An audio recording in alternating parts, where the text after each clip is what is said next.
டய கர்ஜாய 2 புள்ளி சூழியம் திட்டத்தில் 9 million ringgit மோசடி. 143 நிறுவனங்கள் 320 தொழிலாளர்களிடம் SPRM விசாரணை.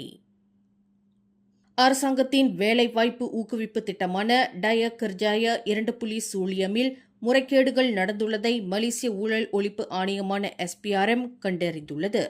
இந்த முறைகேடுகளில் மொத்தம் 9.01 மில்லியன் ரிங்கெட் மதிப்பிலான போலி கோரிக்கை விண்ணப்பங்கள் இடம்பெற்றதாகவும் தெரிவிக்கப்பட்டுள்ளது. இது தொடர்பாக SPRM தலைமை ஆணையர் அப்துல் ஹலீம் அமான் இன்று வெளியிட்டுள்ள அறிக்கையில், இந்த மோசடியில் தொடர்புடையவர்களுக்கு எதிராக அடுத்த வாரம் முதல் சிறப்பு நடவடிக்கை மேற்கொள்ளப்பட உள்ளதாக குறிப்பிட்டுள்ளார்.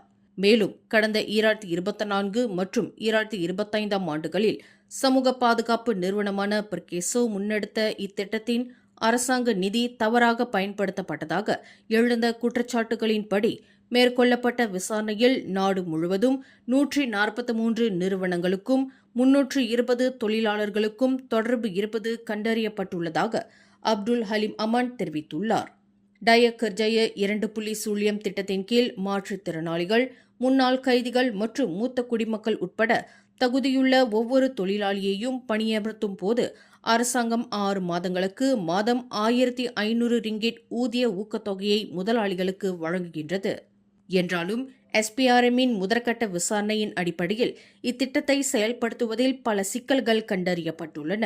அவற்றில் ஊழியர்களாக பட்டியலிடப்பட்டிருந்தாலும் கூட உண்மையில் அப்படி யாரும் இல்லாத நபர்களை தாங்கள் கண்டறிந்துள்ளதாக திரங்கானுவில் உள்ள SPRM அலுவலகத்தில் இன்று நடைபெற்ற செய்தியாளர்கள் சந்திப்பில் அப்துல் ஹலீம் அமான் தெரிவித்துள்ளார்.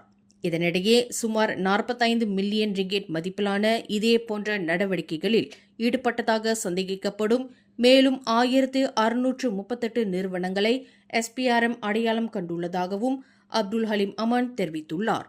என்றாலும் அவ்வழக்குகள் இன்னும் ஆரம்பகட்ட விசாரணையிலேயே உள்ளன என்றும் அவர் குறிப்பிட்டுள்ளார். மேலும் செய்திகளை தெரிந்து கொள்ள கீழே இருக்கும் பெல் பட்டனை அழுத்துங்கள். உங்கள் மகிழ்ச்சியை வெளிப்படுத்த லைக் மற்றும் ஷேர் செய்யுங்கள். தொடர்ந்து திசைகளோடு இணைந்திருக்க சப்ஸ்கிரைப் செய்யுங்கள்.